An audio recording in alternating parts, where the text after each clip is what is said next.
Hello guys. Welcome to Top Anime Sensei. This video is the part 5 of chapter 5 after the festival. So if you have not watched the previous parts, then please go check them. The links are in the description. And if you like the video, please subscribe and press the bell icon for more updates. So without any further delay, let's start. There's no way I can handle it. To begin with, I don't even have any relevant knowledge about construction work. Oh yeah, I guess he has a point. I see. So it really can't be. I was thinking about sacrificing Benimaru to get this thing over with. It would seem that life just doesn't always go my way. I wasn't planning for Benimaru to stay out for too long to begin with. This deal couldn't be done from the get-go. It is unfortunate, but Benimaru is my right-hand man. I suppose we still can go together to inspect the construction at times. Ah, that would do just fine. Please come and rest at our village when you do, Momiji said with a smile all over her face. Seeing Hakuro on the side, smirking like his plot had come to fruition, it seemed that both of them had figured that this matter would quickly solidify Benimaru and Momiji's relationship. Benimaru-kun, why don't you just give in to this? I'm not doing that. But I suppose I can be Rimuru-sama's guard during inspection. Shrugging, Benimaru replied. This was perhaps as much as Benimaru could back down for. And so, I managed to profit from it. Please just call me Momiji Rimuru-sama. Hakuro acknowledged as well, apparently. I didn't have to be that respectful after all. Then, Momiji-san, is it okay for me to run an investigation to see whether the locale is convenient for tunnel drilling? It's fine. We don't have a problem with it, though I hope that you will run your investigation carefully. In other words, if the investigation showed that there was no issue, we could begin the tunnel drilling. The project could finally proceed smoothly. How wonderful. As you can see, Elmija-san, we still hope that you can grant us the permission to cross the border into Sarian and run the investigation. Everything has been approved. Elalude, do as you see fit. This was my ideal model of a ruler. Elmija's attitude of pushing everything to someone else to handle was giving me a lot of ideas. Yes ma'am. Your Majesty Rimuru, I will print out the necessary permits. However, regarding the construction within our nation, please allow us to prepare civil engineers. Elalude seemed to have grown more and more wary. There's no way he wasn't an excellent minister, having worked under such a free-spirited emperor. If we were to handle all of the construction, it would probably cause much inconvenience to them. I personally didn't object and agreed. Since both sides had agreed to help each other, the deal was sealed. Since all of the big heads were gathered here, we skipped all the complicated procedures and went straight to the deal-making. Everything progressed surprisingly fast. Well, most of this was thanks to Elmija. Under these circumstances, Yume, who had been listening to us quietly, had something to say. Young master. No, Your Majesty Rimuru. I have a question to ask, if it is convenient? With all these powerful figures gathered at the meeting, raising his own opinion already took a lot of courage. Yume seemed to have grown considerably since the last time we met. What is it, Yume-san? I was going to explain it personally. Unfortunately, I'm not as educated, so is it okay for my wife to explain? Wife? Does he mean Muran? It'd be surprising if Yume got some concubine. Surely that wouldn't happen to Yume. Although it turned out that my worries were unnecessary, the one who stood up next was indeed Muran. You look just as great as always, Your Majesty Rimuru. You too. Muran-san, you look good. How wonderful.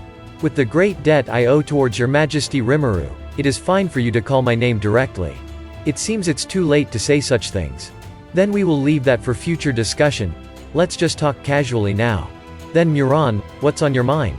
Yes, Your Majesty. The question is about the proposal Rimuru-sama just mentioned. The route starting from the Bloomin Kingdom, crossing through our nation, and reaching Dwargon. I believe you used to have a goal, to strive for the common prosperity of man and monsters. Could you consider the project as part of this goal? Man and monsters, circle of common prosperity? That sounds good to me. I suppose you can see it that way. By the way, great choice of words. You get the idea immediately upon hearing the phrase. To work towards a state where humans and monsters could prosper together. Monsters as a whole came in a lot of different varieties too, though many of them should actually be called demi-human. But putting that aside, the phrase common prosperity really reflected my ideal. With Tempest at the center, there was Dwargon in the east, Bloomend in the west, and the huge monster circle led by Milam in the south. There was also a large area of human residences further past Bloomend Kingdom. It was connected to the Farmanas Kingdom in the north, as well as the grand domain of the Sorcerer's Dynasty Sarian in the south. In addition, Blumend Kingdom was the window to the Western nations. If we had these kingdoms cooperating as well, the Circle for Human-Monster Prosperity was gonna live up to its name. Thank you for your response. Then my question is this. Our kingdom will do what we can to help Rimuru-sama achieve this goal. Fortunately, our nation's nobles were all very inishimi. Persuaded by Diablo-sama there. They have become very obedient. I mean willing to help. Well, mostly to the two of our opinions. That's why we plan to start a national business as the first step of a newly rising nation. Based on these considerations, what should we do as business? That was Murin's question. Surely you should operate just as we planned before. Running agriculture. It shouldn't be an issue. Everything has been proceeding as planned. We've ordered people to handle specific crops. I see. What about? What about what? I tried asking her about all the ideas I had, but it seemed that she had arranged everything in order.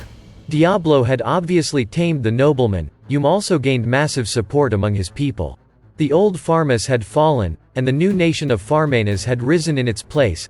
In addition, they needed to comfort the citizens and gradually move the nation's industrial focus to agriculture. Diablo must have been behind the scenes to help, but Murin also seemed to have executed the long-term plan extraordinarily. Then could you gather those who are currently unemployed? We shall obey Rimuru-sama's order.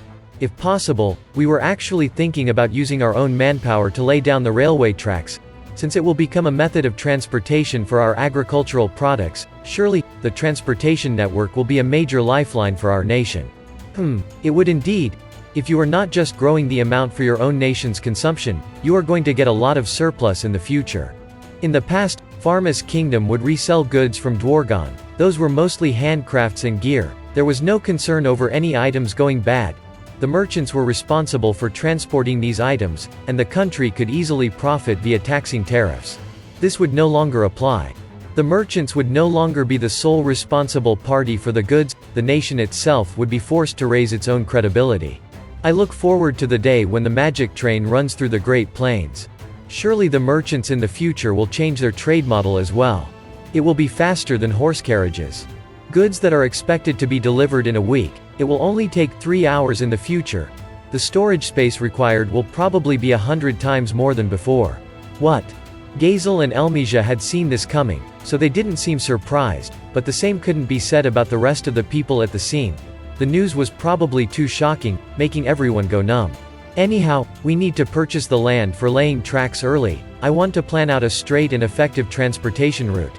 Geld's men, as well as the beastmen studying at our town, have already learned how to survey land. Murin, you can find labor for them to command. Please bring someone who's literate to lead them and also divide them into different platoons. Understood. It's truly making me look forward to it. Murin accepted my proposal. Apparently, they were planning to offer us aid in the first place. The matter had been resolved smoothly. Then it was Fuse's turn to raise his hand. Because of all the important figures gathered here, I waited until now to say anything. He ended his sentence with a wry smile. I noticed that as well, but I couldn't find the appropriate time to talk with him. Although he seemed to have enjoyed himself during the festival, I planned to greet him later and just forgot about it. Sorry. I was going to greet you back then. Rimuru-sama seemed busy then as well. It's all right.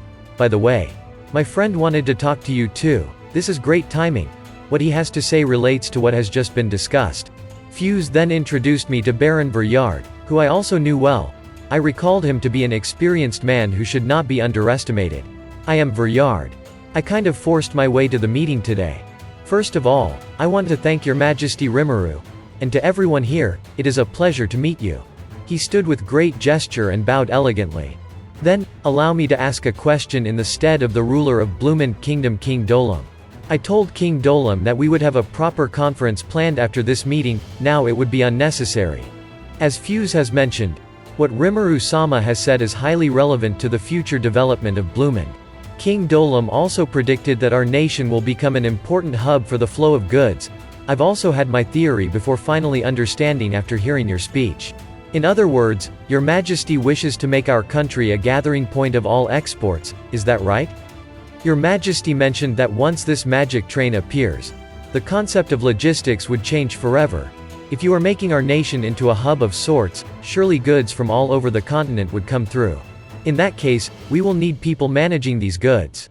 In addition, if your majesty wishes us to investigate what each nation is lacking in supply, that should also be properly arranged. Rimuru-sama, is this the role that you wish our nation to play? As expected from Vuryard, being nothing like Fuse, he was quick on his feet. He had spelt out everything in my head. And that's it. Thank you so much for watching. And if you guys have not watched the previous parts, then please watch them. The links are in the description. And don't forget to like, subscribe and press the bell icon for more updates.